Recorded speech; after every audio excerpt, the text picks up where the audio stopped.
Hey there, it's your boy Foxy, back for more relationship stories. My girlfriend just gave birth to our first child. I know I'm not the biological father, and I revealed I knew as soon as she gave birth. Plus small update. I'll try to keep this short because I'm planning to go to a bar soon. I found out when she was about 6 months along. This guy, Brian, approached me at my work. "Are you Sarah's boyfriend?" I said yeah, and asked what he wanted. He said he was sorry, but that he had slept with her and swore he didn't know that she was with someone. I don't believe that. He then pulled out his phone to show the texts between them. They had been sleeping together or linking up for at least a year. Then she found out she was pregnant, and they came to an agreement to just pretend the baby was mine. In return, she wouldn't lose her perfect life, and he wouldn't be responsible for a baby. I knew it was weird. We had been having problems trying for a baby, and all of a sudden, she got pregnant so easily. But he explained that he had been thinking about it, and he recently became a Christian. He said that he couldn't live his life knowing that I was living a lie, while his child didn't know their real father. So yeah, I told him I'd keep in touch, and to not say that he said anything just yet. I've had a lot of time to think, but ultimately, I decided to wait until she gave birth, to hurt her in her most vulnerable moment. I'll spare the details, but she went into labor, baby was born, and was taken to the NICU to be monitored for a bit. What should have been a beautiful moment of me holding my baby was the most heartbreaking time of my life. Just knowing he was not mine hurt me. Once she was sewn up and comfortable, I started packing up my stuff to leave. She asked where I was going, and I just told her. I know I'm not the baby's father. You can act all shocked, but I know. Just ask Brian to come. I'm positive he'll sign the birth certificate. Then I left. She's been calling my phone over and over, even sending texts as I type this, and has even gotten her sister to call me a few times. It was hard pretending these last few months, but I think I'm satisfied. I feel really heartbroken though. I was planning to propose to her on the day our baby was born. I was gonna make her the happiest woman ever. Oh well, I'm going to go get very drunk now.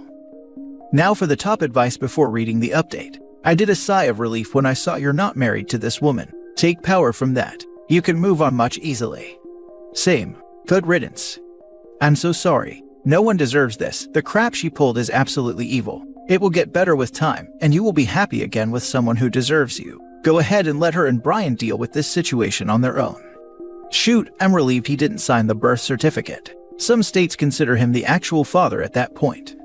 Seriously. And he should be glad they aren't married and living in my state. In my state, if you're married, the father automatically goes on the birth certificate, even if baby isn't his. My state requires a year of separation before divorcing, but my ex-husband and I did not legally separate until we had already been apart for almost a year and dating new people. I got pregnant 3 years after we separated, but we were still legally married. I had to pay a lawyer and go through a lengthy process to get his name off the birth certificate and get the real father's name put on there. It was a hassle. Get a DNA test just to be 100% sure the child isn't yours. But you did the right thing leaving her. Now make sure you have the text from Brian so she can't twist the narrative. You also need the DNA test so she can't put you on child support, because if you're in the USA, it'll be hell to get you off of it once the courts deem you the father. I'm like 110% sure that is not my kid just from looking at him, but I'll get the test. I get that, but it just to be on the safe side. You wouldn't want to find out 10 years later that it's yours, and you missed out on all the time and moments with the child. It won't hurt having something definitive that says you aren't the father. Might want to get a DNA test first, as this happened to my parents. My mom was messing around with my dad's friend. My dad knew. My brother was born, and my dad divorced my mom. My brother was beat red baby. My mom is half native, and her lover was Mexican, so everyone concluded based on my brother's looks that he must be the other guy's son. 5 years later, my brother is sporting fair skin and blonde hair. They did a paternity test, and he was my dad's after all. Took another 6 years for my dad to get custody. He's 35 now and looks like our dad's doppelganger. Yes, the red skin was a covert boomer racist assumption about indigenous skin. People actually believed that nonsense in the 80s. Damn, I wish I could give you a hug and buy you a drink if that's what you want. I can't even tell you how sorry I am. Thanks man. Appreciate it. Now for the mini update. Head hurts, but I'm home and safe. I wasn't really expecting this to gain as much traction as it did, but I'll clear up a few things. Brian is going to be in the baby's life if it's his. I don't care what anyone says, I'm sure the kid isn't mine. I'll go get tested, but me and Brian have been in contact since last night, and there isn't a doubt in my mind. For those of you calling me a psychopath or whatever, I don't really care. You'll all forget about this post in a day anyway, while I'll have to live with this crap for the rest of my life. What I did wasn't amazing, but I don't care. All I ever did was treat her amazing, and this is how she pays me back. If you think this is fake, go read something else. Doesn't matter to me. Last story. Update. I found out my 31 male, ex-wife 27 female, cheated on me while she was pregnant. Now she says I'm emotionally manipulative because I'm cold and distant during custody switches. Original post. I found out my now ex-wife had been cheating on me last year when she was 6 months pregnant. The affair happened before and during the pregnancy. She had reasons and excuses and didn't want to get a divorce. She wanted to stay together and do couples therapy. I told her to go ahead and get therapy, but cheating was a deal breaker for me, so we got a divorce. The house was mine before we got married, so she moved back in with her parents, who had enough room to set up a nursery and give my ex the guest room. We agreed to an even 50-50 split of custody. My wife has our daughter Sunday to Wednesday, and the original plan was for her to drop her off at daycare on Wednesday morning. And my nanny picked her up around noon and brought her back to my house, where my daughter would stay with me until Saturday night or Sunday morning, depending on what worked best for everyone. Then my ex said she thought the daycare was misplacing some things she was sending in for her to bring to my house, because a few times our daughter came home short some bottles, or without her binky. So, ex said she wanted to drop our daughter off at our house directly to make sure all of her things get to me. So, she started picking her up from daycare on her breaks, and dropping her off here. I work from home Wednesdays and Fridays, even so, I'm working. When ex began dropping off Nadine at my house, it was normally about 12:30. My daughter's nanny, a nice old lady from Barbados in her late 50s or 60s, was the one to answer the door for my ex and take my daughter and her things since I was in my office working. Ex began saying she wanted to speak to me directly when she dropped off. She said she felt like she was unloading a lot on the nanny and didn't want her to forget to tell me anything. I would be lying if I said I didn't still have some resentment and anger towards my ex. I don't want my daughter to see that though, so when I talk to my ex, I try to be as emotionally even as possible, just talk about the things that pertain to my daughter, and no more. At today's drop-off, Nadine had a dirty diaper, so her nanny took her upstairs to change her. My ex asked me how I was doing, and I told her I was fine, thank you, and then began to walk back to my office. She sees herself out as she used to live there. As I was walking away, she says, "You know, I'm getting really sick of what you're doing." I didn't even get a chance to ask her what it was she was talking about, when she just started freaking out, saying I was emotionally manipulating her by being cold and distant, that she shouldn't be punished forever for her mistakes, and how me hating her is the same as me hating my daughter. I let her finish yelling, and then told her to leave. I think my best bet is to go no contact with her again, and not see her for drop-offs anymore. But I was looking for some other perspectives or opinions on the matter if you might have them. Edit. I got a paternity test once I found out she cheated. My daughter is mine. Now for the top advice before reading the update. It appears that your ex is hoping for a reconciliation, trying to find ways to see you. Since that's not an option for you, returning to no contact is best. You'll need to get over her betrayal, enough that you can be in the same room with her for your daughter's sake, but nothing more is required. I can still be in the same room and be cordial to her, I just don't want to make small talk and be friends. Please just continue to do this. I came from a situation where one parent cheated on the other that led to divorce. Cheater parent was much like your wife. However, in my situation, the other parent constantly took the bait and it led to some very big fights. Fights they continued having well into my 20s. Had to prohibit them from even speaking to each other at my wedding. It really screwed up my ability to handle myself in any level of conflict for a very long time. The approach you are taking is great. Don't take her bait. She will get bored and find a new target. I don't know how no contact would work with even sharing of your daughter's time. Definitely as little contact as possible. Continue being a stone wall. You could say, you and I don't need to have an emotional connection. All we do is handle business with our daughter. Yeah, I mean no contact aside from things that have to do with our daughter. There is a free online program called Talking Parents at talkingparents.com. Courts utilize it in contentious family law cases. It's essentially an email chain. The benefits are, the time the message is sent is recorded, the time the message is seen is recorded, and messages cannot be edited or deleted. If your ex's excuse for modifying your parenting plan is that she wants to talk to you about your daughter, this is the solution. In the event you need to defend yourself, protect your reputation, or protect your daughter, you just press print. Note, she isn't coming to your house to talk to you about your daughter. She wants to stop feeling like the bad guy, either by getting your forgiveness or provoking you into an emotional response, etc. You haven't taken the bait yet. Good on ya. Keep that up. My worry here would be her starting to lie and tell people you're being emotionally harming or mistreating your daughter because you don't want a relationship with her outside co-parenting. Yes, that's what I'm worried about too. I want to keep things as civil as possible. Put a camera in the area by the door and have it record audio plus video, and tell your ex that you're now recording the drop-offs and pickups. If she has another outburst like that, you'll have it as proof you're not doing anything wrong. And now for the update. First of all, I'd like to say thank you to everyone who took the time to comment their support, sympathies, and advice. I didn't get a chance to respond to all the comments, but I read and appreciate them all. There were so many great suggestions. Someone suggested a website called Talking Parents, which I believe is going to be a great resource for my ex-wife and I. The thing I need to keep reminding myself is that, in 5 or 10 years, the negative and betrayed feelings I have for my ex-wife will most likely fade, but a hostile relationship between the two of us will impact our daughter forever. Because of this, I sat down with my ex-wife and had a recorded conversation about our situation. I was very open and honest with her. I told her that I still had negative feelings towards her as my ex-wife, but as the mother of my child, I would always treat her civilly and respectfully, but we had to have boundaries. I told her that we are going back to the original plan where she drops her off at the daycare Wednesday mornings, and my nanny picks her up in the afternoon. We're going to communicate through the website which items should be sent home with her, so the nanny can double-check to make sure she has everything. My ex-wife isn't happy. I think she was coming to my house in hopes of reconciliation, but I told her respectfully, but in no uncertain terms, that it was never going to happen. But that I would love to evolve our relationship as awesome co-parents to an amazing little girl, and maybe one day, friends. Again, thank you to everyone who took the time to reply to my post. This community has been a wonderful resource for me. I hope you all have a wonderful night. You're a stand-up guy. I think you handled that like a legend. Thank you very much, I appreciate that. Not only a stand-up guy, but an awesome dad.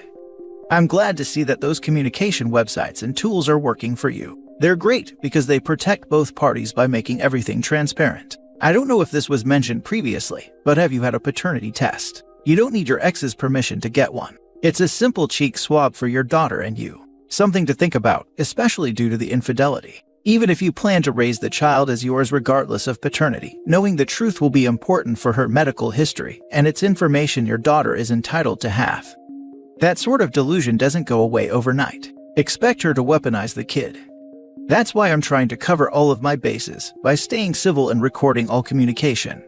Yes, but you're doing all the right things. Don't let up at all. She's immature and vindictive. She's angry that you walked away with your head held high. Be aware the chances are high she's going to smear you to everyone who will listen. Also pay attention to signs of parent alienation when the baby is old enough to understand. Your ex is petty and embarrassed that she messed up a good thing with you. Could you imagine going from being a married woman to being an ex-wife and now living in a guest room in their parents' house? It's easier to blame you than face her BS. Be accountable and responsible. Keep up the great work. Navigating the whole co-parent thing will have its ups and downs, but hold to the attitude you wrote here no matter what. Keep yourself clear. Hopefully things will go as smoothly as possible, though there may be setbacks and crappy times ahead. Your ex has issues. Things won't get better overnight, and she may get worse before she gets better. That kind of selfishness can be hard to overcome. Cheaters are disgusting, but at the end of the day, you have a lovely daughter and so many wonderful times ahead with her. I'm sorry for the pain you've gone through, wishing you happiness in the future. I also ended a marriage with a cheater. Turns out I didn't know what I was missing until I had a partner who actually loves and respects me. There are decent people out there. Cheating is disgusting, but it doesn't define the person. People are defined by their behavior among other things, because that's part of what makes up who we are. Treating someone you supposedly love and swore vows to with so little respect, love, and care speaks volumes about the cheater, especially when you have or are building a life together. It doesn't mean they can't change and grow. Some do. Others double down on saying it doesn't define them or it was just a mistake, as if it wasn't a deliberate series of decisions.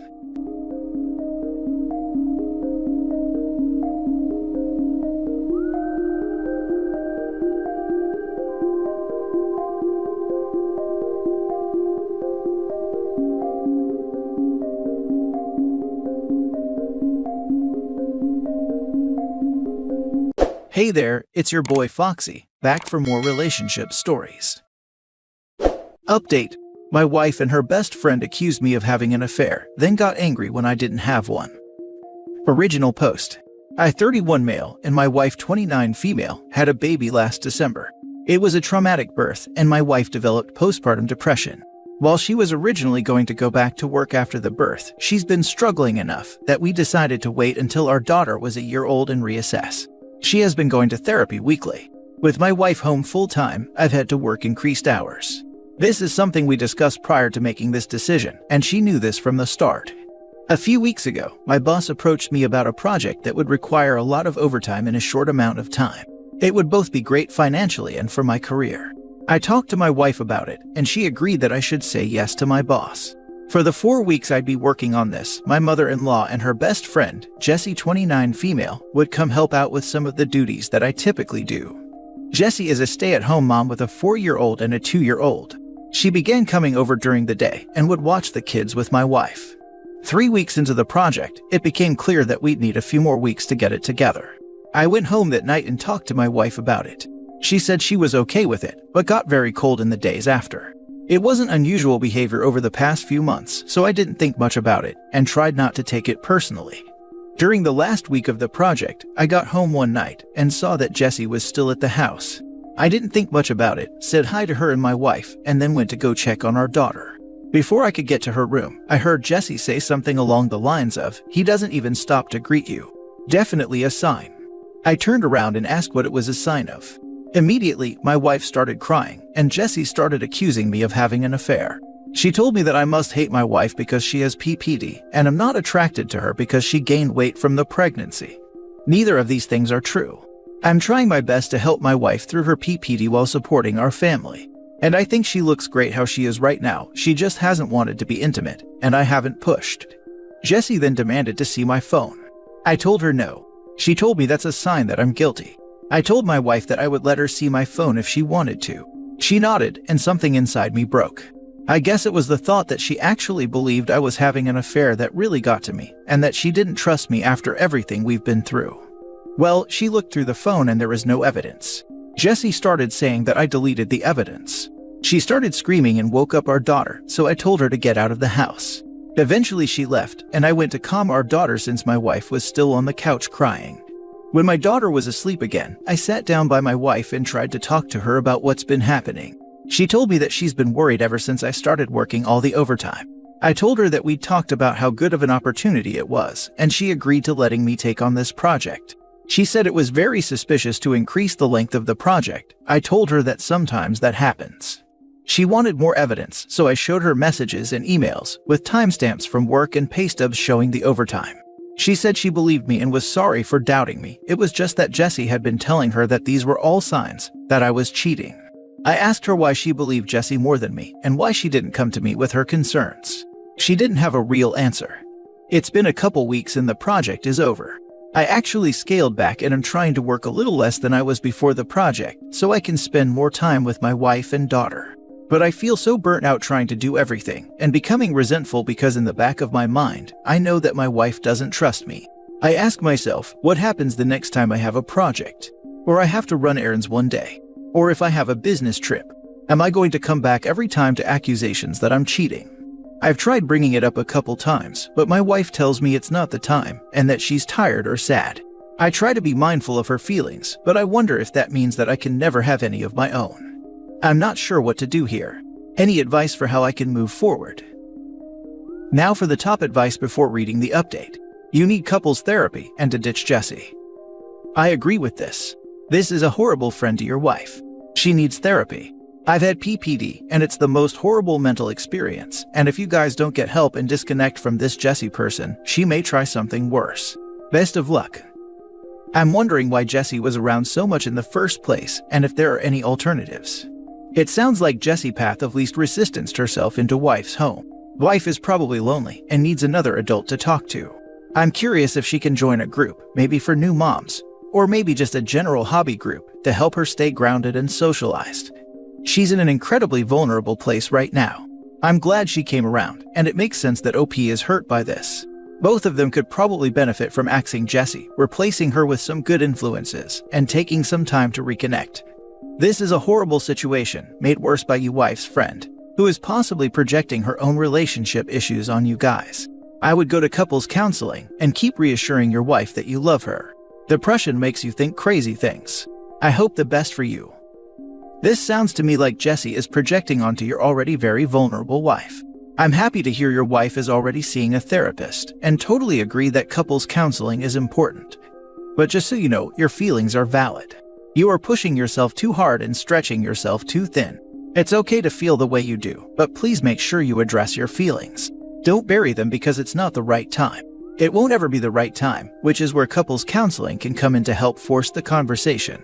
You sound like a wonderful husband, and your wife sounds like she is pretty great too, and hopefully with some help, you'll be back to your new normal with your little family. Best of luck, man. So much this. From your story, it sounds like your wife loves you very much. She has just been having a lot of insecurities. This is less about you and more about her feeling good about herself. When we are depressed like this, we see the worst version of ourselves in our own mind. I am a guy and so I have not had PPD, but I have suffered with depression years ago, after some hard times in my life. I guess the point is, if she feels good about herself or she can learn to see herself through your eyes, the eyes of someone who loves her, it will heal a lot of this. A couples counselor will definitely help, but in the meantime, you need to do everything you can to build her up and focus on her. This is just part of the living promise marriage is. You carry her until she carries you and on till the race is done. Best of luck to you and your family, sir. Now for the first update. Thank you to everyone for all of the advice and support on my previous post. I think a lot of you pointed out what should have been obvious, that I need to get a therapist and start looking after my own mental health. A couple people asked for an update, so I'm giving one, but it's not happy. That night, I approached my wife and told her that I was going to find a therapist. I didn't connect it to her accusations or anything, just said that I was having a tough time and needed therapy. She shrugged and told me to do whatever. Next day, I got home from work, and our room and my home office were ripped apart. Things everywhere. Important papers scattered. I don't see her, but our daughter is in her room crying. My wife left her alone, her cell phone's off. So I call my in-laws and a few friends, but no one has seen her. I'm starting to get worried, and I call my mom to see if she can babysit while I go out and look for her. Before my mom can get home, my wife gets back, with Jessie driving. Jessie doesn't come in. She hasn't been back in the house since I kicked her out because she was offended by my behavior, but my wife does. She's clearly upset and has been crying. I ask what happened. I thought at first the house might have been robbed. She starts screaming at me that I'm being unfaithful and that the therapy is a front so I can meet my mistress. I try to calm her down and tell her that's not true, but she came at me and she hit me. My nose is broken. She kind of realized what she did and sat down on the couch and went comatose, just stared at the wall. I went into my daughter's room and locked the door. Called my mom to tell her what happened. She was already on her way, and my mother-in-law to ask her to come over and take care of my wife. I packed a bag for my daughter, and when my mom got there, we left. My wife didn't even look up. We dropped my daughter off with my dad and then went to urgent care for my nose. I got blood all over my mom's new Subaru. My daughter and I are staying with my parents for a while, and my wife's staying with hers. I am looking into getting a restraining order against Jessie. My wife and I are separating.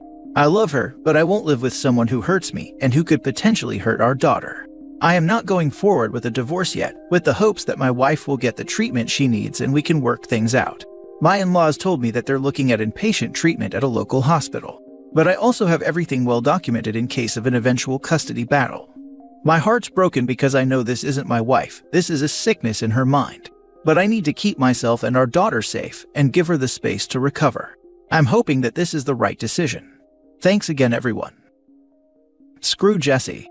I'm not saying she's the cause of all this, but she definitely was the catalyst. Bet she enjoyed the circus show she helped produce. Yeah, sounds like she tried to brainwash OP's wife at every chance and was for the most part successful. This is some premeditated psychopath stuff. I hope for the best, OP. Your wife left your baby at home alone and then proceeded to break your nose. I think you need to see a lawyer as soon as possible to ensure she is not left alone with your daughter again until she is mentally healthy. Seriously, there should be no coming back after leaving your baby home alone. I mean, do you really want to be with a woman who actively chose to put your child in danger? Your old wife is gone and forever will be. Divorce now while you still have the upper hand. Your wife's behavior is polluting your innocent daughter's mind, and your daughter is subconsciously starting to believe this is all normal and okay. Don't let that happen. Well, from reading this in your previous post, it sounds like Jessie deliberately got in your wife's ear in order to ruin your marriage. More than likely, her life is a shambles and she wanted your wife's to be in a shambles too. For her to be with your wife and not of the baby is pathological. Good for you for having your child with you and for working to get Jessie out of your life. She will not be happy until your marriage has been completely destroyed along with your wife. Jessie is pathological. She most definitely isn't a friend. She did what she was accusing you of. She didn't care about your wife at all and caused this break. You are right to get yourself into counseling. You have a long road ahead of you. Keeping you and your daughter safe are your main concern. I am sorry this happened. Jessie took advantage of your wife's vulnerability and planted her evil thoughts in your wife's head. Well, there are no words for what she did other than evil and psychotic. I wonder what her end game is. It seems like she is enjoying the show and will probably abandon OP's wife when the crap hits the fan. I am sorry this is happening to you, OP, and I am glad you have support systems close by. Edit. Thank you all for your feedback. I've talked to my parents after reading your comments and came to the conclusion that for my daughter's protection, I need to file a police report. I am headed to the station now. Now for the second update a week later. My wife passed on early Monday morning. Convinced by her friend Jessie that I was having an affair that I did not have, she had a mental break, which resulted in my taking our infant daughter and staying with my parents for a while. She was with her parents, who planned on taking her to the hospital for inpatient treatment on Monday. On Sunday night, she came to my parents' house and demanded I give her our daughter. Because she had left her alone for several hours the last time she was responsible for her and had gotten physical with me, I refused. I offered to let her come in and spend time with her while my parents and I were present, but she didn't want to come in and wanted to take our daughter with her. She was upset but left eventually. A few hours later, she drove her parents' car into a tree and died. The friend, Jessie, came to see my daughter and me yesterday. After some tears, she told me that she was planning to speak at my wife's funeral. She had already cleared it with my in-laws, but was letting me know as a courtesy. I told her she would not be speaking at the funeral. We fought, and she left after telling me that I was a jerk and not the only person who loved my wife. I talked to my in-laws who were adamant that Jessie be allowed to speak. She and my wife knew each other since they were kids, and my in-laws are close to her. We're all very fragile right now, and I fear that pushing this further would hurt my relationship with my in-laws, which I don't want. Still, the thought of seeing Jessie up there at my wife's funeral makes me feel sick. I don't think I can stand to listen to her, knowing that she took joy in my wife's deteriorating mental health and picked up my wife, leaving my daughter home alone. That being said, I don't trust myself to make the best decisions right now. My mind's clouded by grief, guilt, and fear. My parents are split on what to do, and I don't have the energy to reach out to my friends. So, I'm coming here again to ask for your advice. Thank you. Do they know what went down?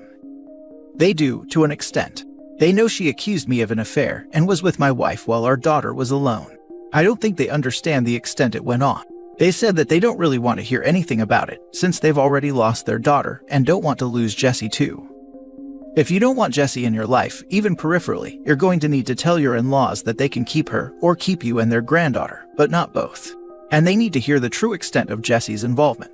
They're doing their daughter's memory a disservice. Jessie's drama already got one person killed, and she's not done yet. I'm glad Reddit convinced him the wife was a danger to his child. It is tragic enough that one person died in that car.